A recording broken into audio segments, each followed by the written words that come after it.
Hey YouTube, this is Steve from Average Joe's Fantasy Football, and we are talking early waiver wire picks for week 3 of the NFL season.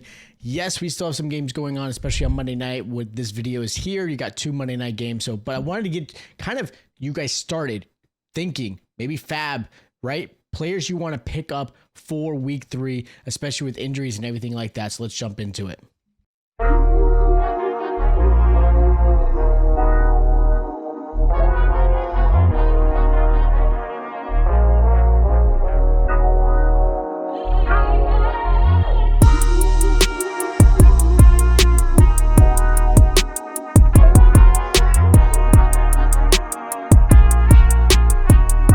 All right, so like I mentioned, this is going to be an early pickup for waivers on week 3. Again, there are 2 more games tonight for the Monday night. You've got obviously some great slates there, and hopefully you guys are going into the Monday night games with some points ahead, and obviously everything's going to be a lot easier for you coming out of week 2.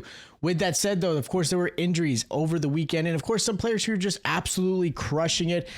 So again, hopefully this video helps you guys kind of figure out some players you want to add no matter what or how many players are in your league, no matter what style and format. Of course, there's going to be someone to help you out with your season. And let's be honest, waivers are where you win the NFL season. The draft is important, very, very important, but realistically, being active in the waivers, knowing who to go after, looking at the future league, and how those schedules are going to play will be a huge factor. Now, a couple mentions I want to obviously talk about when it comes to the injuries. Austin Ekeler was a big one, obviously, on Thursday night. Tore his Achilles, done for the season, right? I think most of the people already know who to grab as far as the running back position goes there. I'm not going to even mention him because he's probably not available in most of your leagues anyways. But I wanted to mention Austin Ekeler because you've had him. Maybe you've got a spot you can fill. Another injury is George Kittle, right? He's on IR currently. Now, I'm not a big fan of the tight end that is there, but there are some tight ends I'm going to mention in this video you may want to pick up. You got Jayden Reed, who's going to be out for the Packers with some time. And then, of course, the new big one is going to be Joe Burrow, obviously being out. After Sunday's game, we're not really sure what's going on. At the latest, as of right now, is a turf toe. It could be a lot longer than, say, 3 games. There are possible situations of even being maybe the whole season. So it's something to keep an eye on. So that's obviously a big one. And of course, you could pretty much mention anyone on the 49ers. There were a lot of injuries there. With that said, let's start off with the quarterback position. Now, with the quarterback position, first one I want to mention is going to be Bryce Young. He's available in 81% of leagues. And now, again, this is based off of Yahoo. Very high upside. He's actually played really, really well. His opening game did not play great, but he looked really good over the weekend, had an amazing game. And again, this is where, if you base off of last season, the last 6 games of last year, Bryce Young was averaging over 20 points per game. And I don't see why it couldn't happen. There are some adjustments, right? And there are some things I would love to see a little bit better out of him. Too many times he's holding on to the ball. Too many times he's not reading the defense really well off of the line. So there's a lot going on there. But with that said, Bryce Young is available in most leagues. If you're looking for someone with some high upside, really good schedule. Realistically, if you look at the schedule going forward, there's definitely some very viable options where you could actually put him in and feel a little bit better. Bryce Young is going to be more of a streaming quarterback. And speaking of a streaming quarterback, Jake Browning is another one. Instantly, Jake Browning is going to be higher on waivers because of obviously anybody who's got Joe Burrow, and maybe you're in a deeper league and you need to get a backup quarterback, and Browning's the only option. Browning did really well last season when he had to. Realistically, he's done a pretty good job filling in for Joe Burrow at any point he's had to. Yeah, he had thrown it 3 interceptions, but he still put up over 20 fantasy points. He got some touchdowns. He's obviously knows this offense really well, and I think he can continue this offense. He's got great rapport with Higgins, great rapport with Chase. I'm not overly concerned. He's been in this scheme for a while. He obviously knows what Burrow thinks. He knows what his receivers thinks. So as far as anybody who can really just transition into your roster pretty quickly without having to feel, there might be a bad game or two, would definitely be Browning. A couple more quarterbacks I want to mention. I've got Mac Jones, obviously, for the 49ers. With Brock Purdy out, his longevity is not going to be out that long. He's only out maybe, I think, 2 to 3 more weeks. We'll see how long that really goes. It might actually end up being 5 weeks. But with him being out, Mac Jones is another really good option. Filled in really nicely over the weekend, and he actually has done a really good job. I mean, last year when he filled in for Trevor Lawrence, again, did a pretty good job as far as the fantasy aspect. I'm not looking to, again, put Mac Jones in every single lineup. If you're maybe super flex in deeper leagues, his value is obviously a lot higher, and you're going to spend a little bit more on those, and especially when it comes to fab. But the fact that he's available in 97% of leagues, most likely you're not picking him up anyways in standard leagues.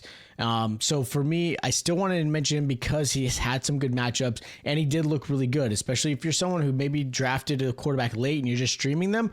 Again, he's a nice little one. Now, Russell Wilson's another one. As a Cowboy fan, it was kind of disappointing to see how well Russell Wilson played against the Dallas defense. Dallas defense just kind of let him go about it. But Russell Wilson still has one of the most beautiful deep balls in the game, and you saw it firsthand on Sunday's game. And he had one of a career game when it came to passing yards. And again, looked really good. I know there were moments that for whatever reason the Giants decided to put in Dart a couple of snaps here and there. Not sure what that was for. I actually honestly think that actually ended up having the Giants lose because it just kept throwing things off. It was really weird for that game. With that said, I appreciate that win for the Dallas Cowboys, but that was kind of odd. I do think Russell Wilson's value is a lot higher right now. Again, I'm not stretching to put him in my lineup every single week. I have mentioned him in the past where I think could be a nice little play, especially in Superflex. But I like Russell Wilson a lot. And the last quarterback I'm going to mention is Daniel Jones. It's probably the last time I'm probably going to mention him. But realistically, man, he looks really good. 3 rushing touchdowns so far in 2 games. He just seems to really flow really well in this offense. Like, it just seems like he actually gets it. He's understanding it. He's making good plays. He's good at making good reads. He just I don't know. I think sometimes that happens. Quarterbacks obviously go into a new scheme. You get the full support of a new head coach, or maybe the offensive coordinator it understands you and knows how to translate things really easily for you. But whatever it is, Daniel Jones is a nice little pickup because, again, he's a nice little threat on the ground. He's had, like I said, 3 touchdowns so far on the ground as well, not including the passing touchdowns he's done. He looks really good. He's got great receivers in Pittman and Pierce and, Downs and Mitchell. You got Jonathan Taylor in the backfield who's caught a couple balls. Again, looks really, really good. Daniel Jones is definitely someone who's going to be rostered in Superflex if he's already not available. But again, this is going to be based off standard. You may not play him. But really, if you're really in need of a quarterback, and we're talking like you really need a quarterback, I would probably put it as Bryce Young is probably the better one. Then Jake Browning, and then probably Mac Jones. Those are probably my 3 that I would say those are the options you want to go with if you need a quarterback at this particular time. And again, realistically, you probably aren't going to pick up any of them, but I really wanted to mention them because a lot of them have some really good matchups coming up. Now, jumping into the wide receiver spot, the only one that I would say is going to be, I would absolutely put some fab on, or at least making sure is a priority, is Wan'Dale Robinson. He's available in 78% of leagues. Speaking of the Giants, Robinson had an amazing game. He's seeing plenty of targets, and it's consistently happening every single game. He even did that last season. I mean, outside of obviously neighbors, Robinson is the only other threat. And if we're talking just straight PPR, Robinson is a PPR fiend. He is absolutely getting, probably 8 to 10 targets a game. He's catching almost every single one of them. He's getting you consistently 13 to 15 points, and that's all you really need out of a flex player. And Robinson should be picked up. So for the fact that he's available in 78% of leagues, I think people are now just basing off of name. Sometimes the value of a name is way too much of an incidence where that's how you lose in fantasy. Get away from the name if the stats aren't provided. Another one is going to be a name that not many people know is going to be the rookie Elic Ayomanor. Ayomanor, obviously at this particular point, is unknown. But he had a really good game. He had his first touchdown with Cam Ward, which was a crazy throw across Cam Ward's body. But Ayomanor was definitely mentioned all off season. I may have even mentioned him on this channel. And I'm not saying he's Puka Nacua, but he has very similar flashes where he's an unknown, didn't come highly touted when it came into the draft or in the NFL, but hard worker, great route runner, great hands. I would like to see a little bit more separation out of him. Again, still really good, but I really want to see a little bit more. But as far as someone you may want to put on your flex, or at least just stash, right? You want to put someone on your roster just to make sure your league mates aren't getting him, just in case something happens. Absolutely grab him. Just like the next player I'm going to mention is going to be Troy Franklin for the Broncos. Available in 97% of the leagues. He has not been someone that you probably mentioned at all times, or even thought of, or maybe even have him in Dynasty. I think some people have drafted him. I'm guilty of that. I've drafted him. He kind of just, fizzled and didn't really do anything. But with the connection of Bo Nix, who they were obviously former teammates at Oregon, I think it's only going to actually help him. And Troy Franklin had one of his best games this past Sunday, and it really showed. I mean, there was one drive where he was getting every single pass his way, and then obviously got to score, which was great for him. And of course, any fantasy players who utilized him. And the fact that he's available, and if you're in deeper leagues, and maybe you're a 3 wide receiver with a flex, and that's how your league is built, and you've got those options, Troy Franklin should absolutely go be one of your players to pick up. Because Courtland Sutton did not get targeted as often. Mims is way too inconsistent. Evan Ingram is not really built up into the offense that I thought he was going to be. I thought he was going to be a lot more present in their offense. But right now, Troy Franklin is probably the best option when it comes to the Broncos offense, and I absolutely love him. Now, jumping into the running back position, I got 4 players here. First one is Rhamondre Stevenson, the least likely player that is available on this list. Now, he's available in 23% of leagues, so just make sure you look. But man, amazing Sunday. Had great fantasy output. Now, obviously, I understand the concerns because of TreVeyon Henderson. Everyone kept talking about TreVeyon Henderson. I understand because he's very talented, but I was very hesitant myself, and I talked about it a few times in my Dynasty content. The fact is, Rhamondre Stevenson was signed to a pretty hefty extension, and I get it. Vrabel was not his head coach at the time, but I think, honestly, the fact that TreVeyon Henderson did not even have that big of a presence on Sunday's game, but it was Rhamondre Stevenson who was. And I think the first week, Rhamondre Stevenson was kind of getting eased in. I do think Rhamondre Stevenson is a good option to have. I'm not saying he's your RB1 or 2. He's a solid flex play, maybe an RB2 if certain bye weeks are going on. But I really like him. He's most likely not available, but I would absolutely try to grab him and put him on my team. Another one's going to be Bhayshul Tuten. Now, Tuten is going to be a unique situation because right now, ETN looks great.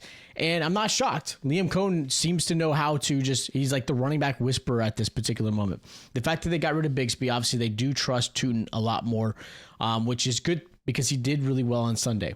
He had little opportunities. He didn't have as many as you'd like to see out of a very flashy and athletic player, but he still was able to score. You could see how explosive he is.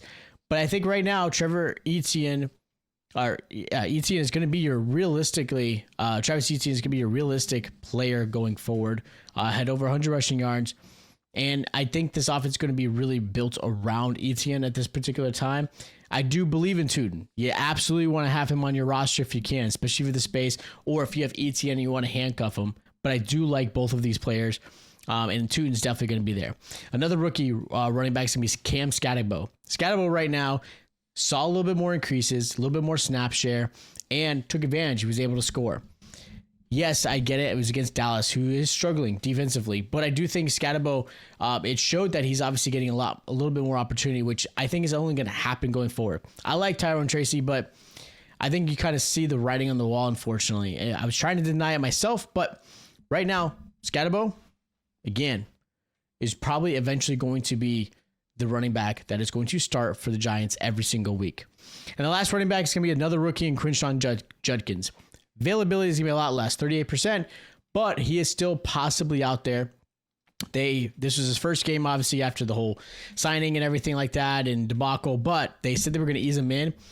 They may have eased him in, but I can tell you right now, he was very efficient. He had 10 touches on the ground, 61 yards, both backs forward, obviously wasn't able to put it up.